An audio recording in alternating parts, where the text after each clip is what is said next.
حال سے نکل جانا. یہ کیفیت کب ہوتی ہے؟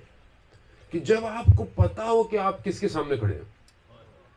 مثلا ایک بچہ اپنے اسکول کے کسی ٹیچر سے ڈرتا ہو، یا مثلا احترام کرتا ہو، ادب کرتا ہو، یا کسی بزرگ خاندان کے، تو اس کے آگے کیسا کھڑا ہوگا؟ یا آپ کسی کی رسپیکٹ کرتے ہو اور اس شخص کی ہیبت آپ کے دل میں موجود ہو، آپ اس کے سامنے کیسے کھڑے ہوں گے؟ با ادب کھڑے ہوں گے. آپ کوشش کریں گے کہ میری باڈی کی موومنٹ اسٹل رہے، میں ہلوں نہیں، میں خامخواہ ایسی چیز نہ کروں کہ جو سامنے والی شخصیت کی شان میں گستاخی کا باعث بن جائے. لیکن کیا میں نماز میں کھڑا ہوتا ہوں؟ کیا میری یہ کیفیت پیدا ہوتی ہے؟ نہیں ہوتی. اس کی سب سے بڑی وجہ یہ ہے، میں اپنے آپ کو کہہ رہا ہوں، آپ کو خدا نخواستہ نہیں کہہ رہا، کہ میری معرفت خدا کی کم ہے. جب انسان کی معرفت بڑھتی جاتی ہے تو اس کا کانپنا بڑھنا شروع ہو جاتا ہے. یہ نہیں کہ خدا مطلب کوئی خوف ہے، یا خدا مطلب کوئی ایسی خطرناک، نہ. اصل شوق عبادت، عشق میں انسان ایسا ہو جاتا ہے کہ انسان سے سنبھلا نہیں جاتا. اور جب یہ عشق اس کے وجود میں پینیٹریٹ ہو جائے تو وہ ساری رات جاگتا رہتا ہے کہ مجھے سحر کے سجدے مل جائے. اور بہترین معرفت اور عظیم معرفت، اور اس سے زیادہ معرفت کسی کو نہیں ہو سکتی جتنی رسول خدا حضرت محمد مصطفیٰ صلی اللہ علیہ وسلم. جتنی رسول کو معرفت ہے وہ خدا کی، وہ کسی کو نہیں ہو سکتی. اور آپ عبادت کا معیار دیکھیں کہ خدا قرآن میں کہہ رہا ہے قم اللیل الا قلیلا. کھڑے ہو رسول مگر کم کھڑے ہو. یعنی اتنا کھڑا ہو رہے ہو تم، اتنی عبادت کر رہے ہو. مولا کائنات کہتے ہیں کہ رسول خدا کے پاؤں سوج جاتے تھے. سوج نہیں، رسول خدا آپ کو عبادت کی ضرورت. کائنات آپ کے صدقے میں خلق ہوئی ہے. رسول خدا نے اپنی ازواج کو جب ان سے کہتے تھے کہ آپ کو کیا ضرورت ہے، رسول خدا کا ایک ہی جملہ ہے، کیا میں خدا کا شکر گزار بندہ نہ رہوں؟ یعنی میں خزان محترم. اب ہم اپنی پریکٹیکل لائف میں دیکھیں ساری چیزیں امپورٹنٹ ہیں، مگر اصل امپورٹنٹ یہ ہے کہ کیا ہم اس مقصد کی طرف جا رہے ہیں جس کے لیے 1,24,000 آئے، جس کے لیے سید الشہداء نے قربانی دی. کیا ہم اس طرف بڑھ رہے ہیں؟ اصل یہی ہے. آپ ظاہری طور پہ بہت ساری چیزیں کرتے رہے، کچھ بھی کرتے رہے، مگر آپ انٹرنلی موو نہیں کر رہے. باڈی نے موو نہیں کرنا. شہید آوینی کا جملہ ہے، بہت بڑے شہید ہیں، شہید قلم کہا جاتا ہے. قلم ان کا بہت اسٹرانگ تھا، اور وہ کہتے ہیں کہ امام تک پہنچنے کے لیے اپنی رفتار کو تیز کرنا پڑے گا. اگر آپ کی رفتار تیز نہیں ہے تو آپ امام تک نہیں پہنچ سکتے. کیوں؟ کیونکہ سید الشہداء کا کارواں کسی کے لیے رکا نہیں ہے. وہ کارواں کربلا جو جا رہا ہے وہ چلتا رہا ہے، جو آ گیا وہ آ گیا، رکا نہیں ہے. دعوت ضرور دی گئی، لیکن یہ نہیں کہا کہ ہم رکے ہوئے تم آؤ گے یا نہیں آؤ گے. نہیں، ہم جا رہے ہیں، آنا ہے تو آؤ. اب یہ رفتار جو ہے وہ کون سی ہے؟ یہ رفتار دوڑنے والی ہے. آپ صبح 5 کلومیٹر سپرنٹ لگاتے ہیں تو آپ پہنچ جائیں گے امام تک. نہیں، یہ رفتار انٹرنل ہے.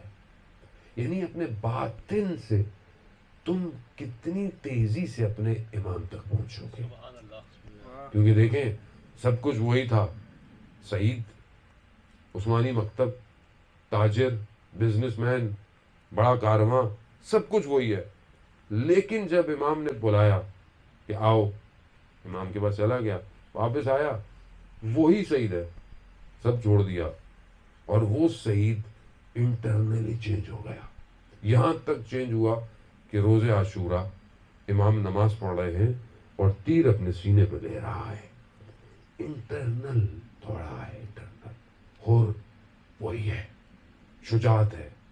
اور جیسا کوئی کوفہ میں نہیں ہے، روکنے والا، سالار بھی ہے، سب کچھ ہے. مگر کیا وہ امام کے قریب تھا؟ نہیں تھا. لیکن شب عاشورہ جب وہ اندر سے امام تک دوڑا ہے تو حور علیہ السلام ہو گیا. وہ کتنا تیز آیا، کتنا تیز آیا کہ سب سے پہلے چلا گیا.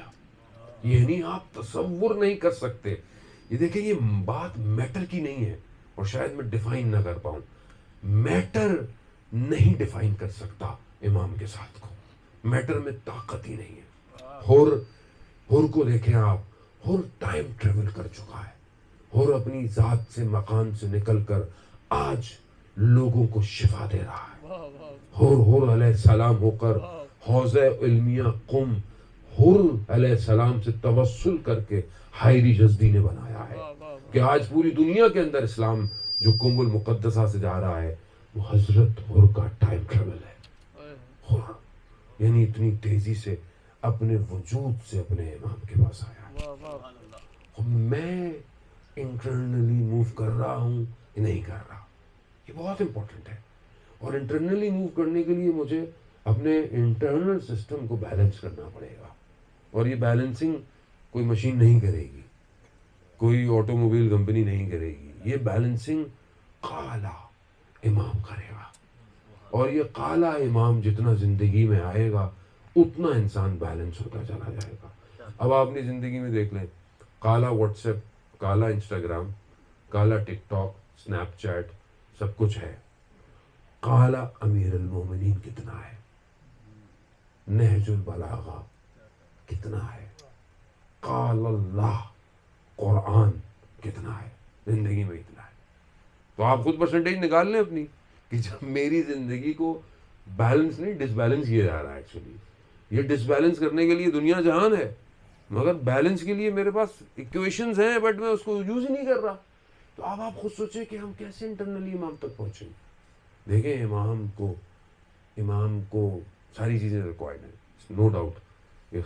راتوں رات امام نہیں آئیں گے، معجزہ بھی نہیں ہوگا، کیونکہ معجزہ ہونا ہوتا تو خود کب کا ہو چکا ہوتا. یعنی سب سے پہلی چیز جو امام کو ضرورت ہوتی ہے وہ امت ہوتی ہے. اور اگر امت تیار نہیں ہے امام نہیں آئیں گے. یہ آپ یاد. اب آپ بولے ہم ساری زندگی تیار نہیں ہو تو امام نہیں آئیں گے. نہیں، ایسا بھی کچھ نہیں ہے. اس خوش فہمی میں بھی ہم نہ رہے. کیوں؟ کیونکہ خدا کا وعدہ ہے اور خدا اپنے وعدے کو خود نبھاتا ہے. اگر میں تیار نہیں ہوں کوئی اور تیار ہو جائے گا. اور لوگ ہو رہے ہیں تیار امام کے لیے، لوگ تیار ہو رہے ہیں. مسئلہ یہ ہے کہ یہ کاروان چل رہا ہے، میں اس کاروان میں کہیں پیچھے نہ رہ جاؤں. تو بھارت میں آخری کے جو کچھ منٹ ہیں میں آپ کی خدمت میں قالا امام رضا علیہ الصلوۃ والسلام پیش کر درود بھیجتے محمد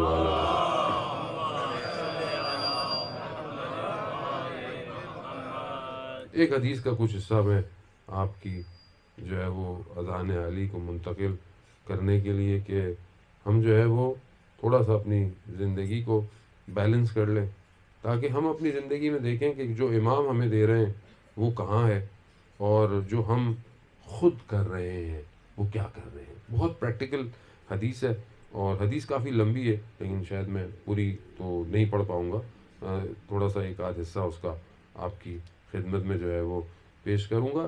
امام نے جو ہے وہ سالم عقل کے لیے کہ انسان کی عقل، مسلمان کی جو انٹلیکچوئل ہے وہ سالم ہو، اس کی نشانیاں بیان کی ہیں. اب دنیا انٹلیکچوئل کی ڈیفینیشن کچھ اور کرتی ہے کہ بہرحال ظاہری طور پہ پڑھا لکھا ہے، لبرل ہے، سیکولر ہے اور مثلا دین پہ انگلیاں اٹھاتا ہے، تو آج کل ہم کہتے ہیں بڑی انٹلیکچوئل گفتگو ہے، جبکہ انٹلیکچوئل گفتگو نہیں ہے. انٹلیکٹ عقل جو ہے وہ بہرحال موضوع بہت پھیل جائے گا، میں اتنا گفتگو نہیں کر پاؤں گا. جو انسان کا انٹرنل ہے وہ ایک اوور لیپ اس کا لباس ہے جسے روح کہتے ہیں، اور وہ لباس روح جو ہے وہ 3 حصوں میں ڈیوائیڈ ہے. ایک جو ہے وہ نفس ہے، ایک عقل ہے اور ایک قلب ہے. یہ 3 چیزوں کے اندر وہ ڈیفینیشن ہے، اور سب کی کیٹیگریز اور سب کی اپنی قسمیں ہیں اور سب کے اپنے لیولز ہیں. انسان جو ہائیسٹ لیول ہے وہ قلب ہے، جس کے لیے پروردگار قرآن میں بھی کہتا ہے، مولا متقیان بھی مناجات میں کہتے ہیں کہ اللہم انی اسألک یوم لا ینفع، پروردگار میں تجھ سے اس دن کا سوال کرتا ہوں جس دن کوئی چیز فائدہ نہیں دے گی سوائے اس کے جو قلب سلیم لے کر آئے گا. یعنی بیسٹ جو آپ کہہ لیں ڈگری جو ہے وہ قلب ہے. ہماری گفتگو بہرحال عقل پر ہے، وہ بھی عقل کی ڈیفینیشن پہ نہیں ہے. سالم عقل کسے کہتے ہیں؟ عقل کا کام ادراک کرنا ہے، درک کرنا. قرآن جہاں کہہ رہا ہے وما ادراک ما لیلۃ القدر، یعنی تمہاری عقل لیلۃ القدر کو درک نہیں کر سکتی ہے. اور اس کے علاوہ انسان جتنی بھی یہ دنیا کی بھی معاملات کو طے کرتا ہے یہ سب عقل سے کرتا ہے. کمپیریزن، جو آپ کہہ لیں کہ کیلکولیشنز، یہ سب عقل کا کام ہے. عقل درک کرتی ہے، عقل دیکھتی نہیں ہے، عقل درک کرتی ہے. بہرحال فلسفے کی اپنی بحث ہے.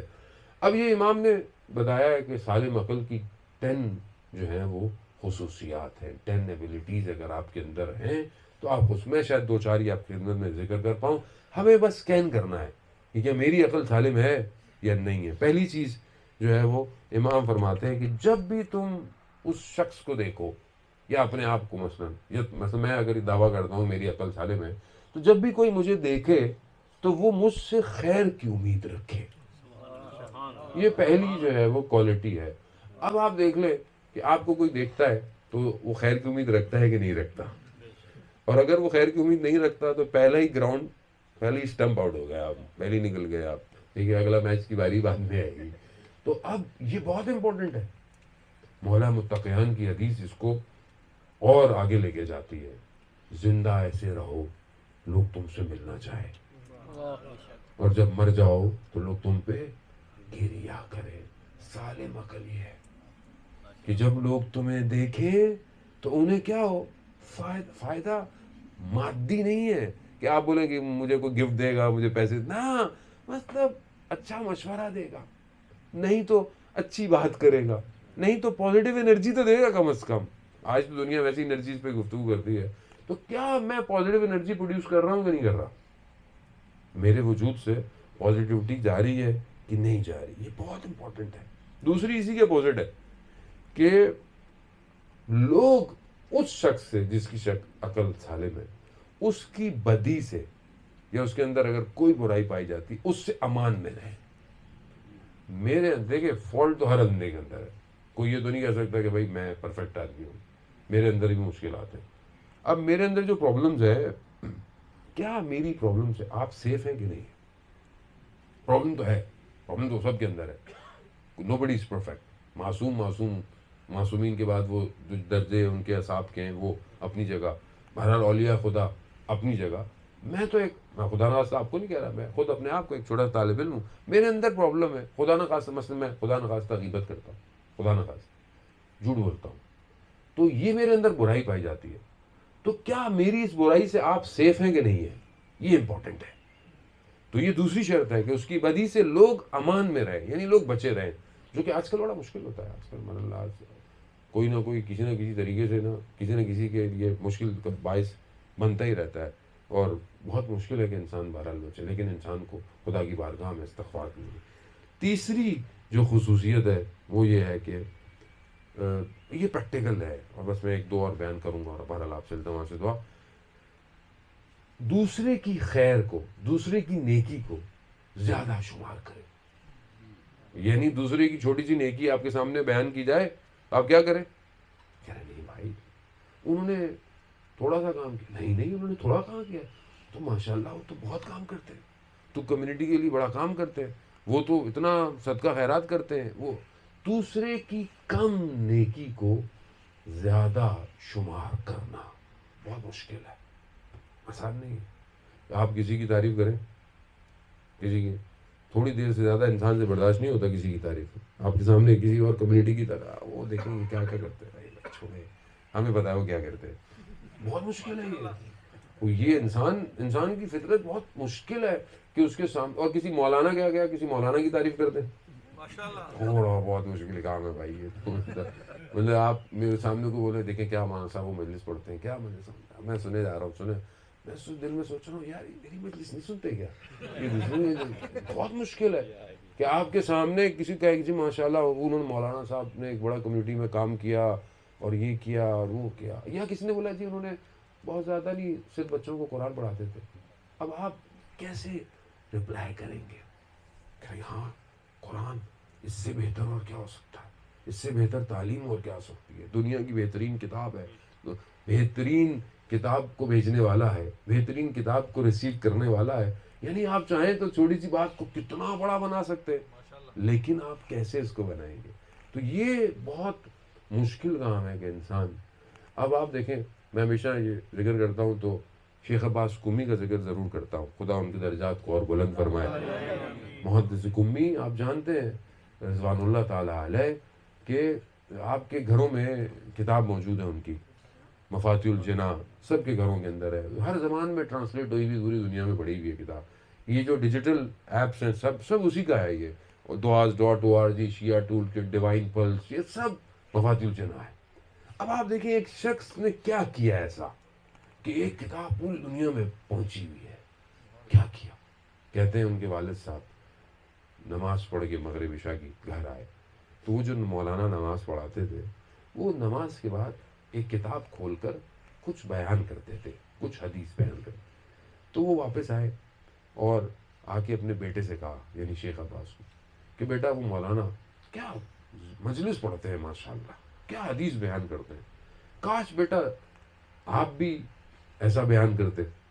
اب وہ جو مولانا روز کتاب کھول کے حدیث بیان کر رہے ہیں وہ کتاب منازل الاخرہ ہے اور وہ کتاب شیخ عباس قمی کی ہے، یعنی خود انہوں نے لکھی ہے کتاب، وہ کتاب کو مولانا پڑھ رہے ہیں اور والد صاحب کہہ رہے ہیں کہ ماشاءاللہ بیٹا کاش آپ بھی، ابھی ہم ہوتے تو کیا کرتے؟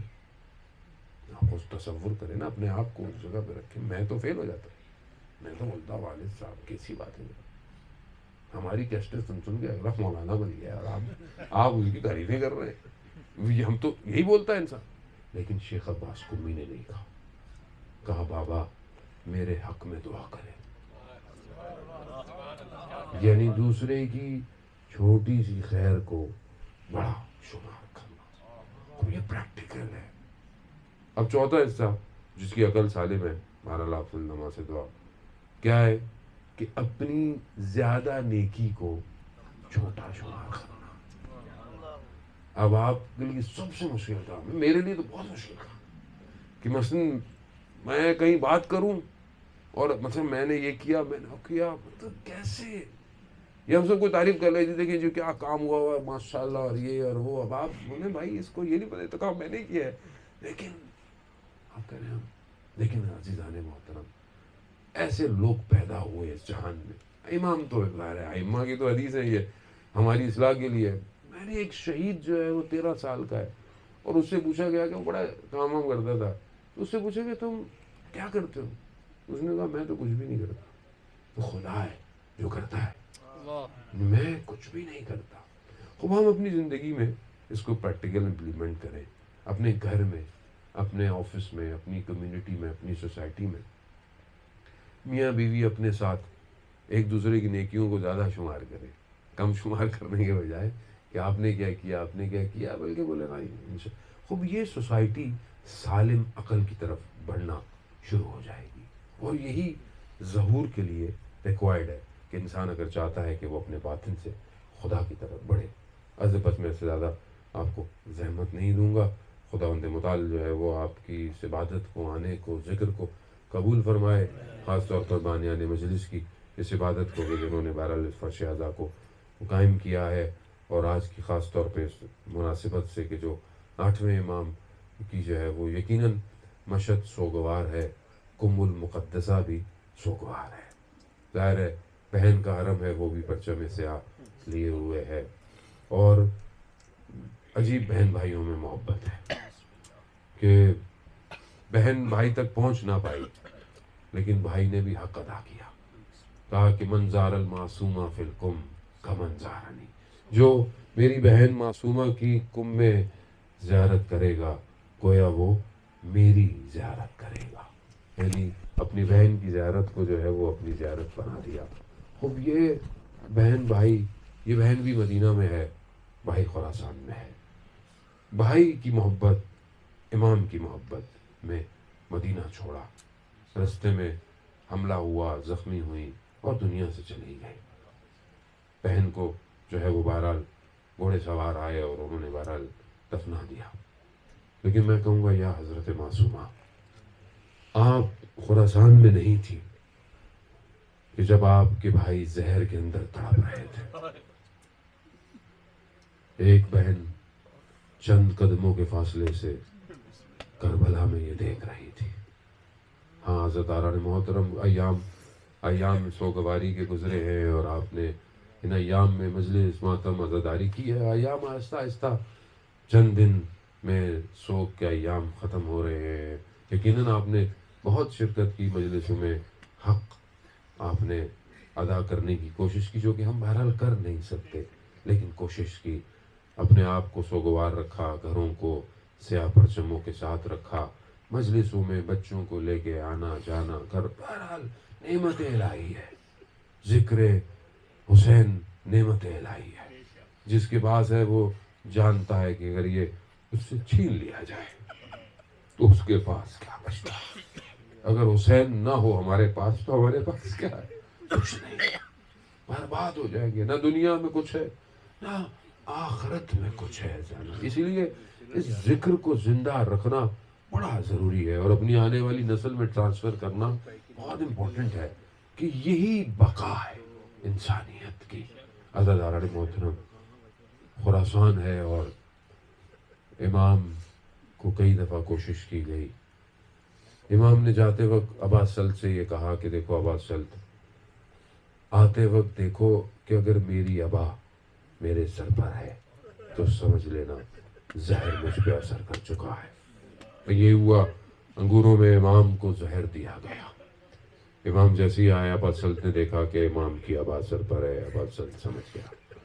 آئے، گھر میں داخل ہوئے، دیکھا غلام جو ہیں وہ کھانا کھا رہے ہیں.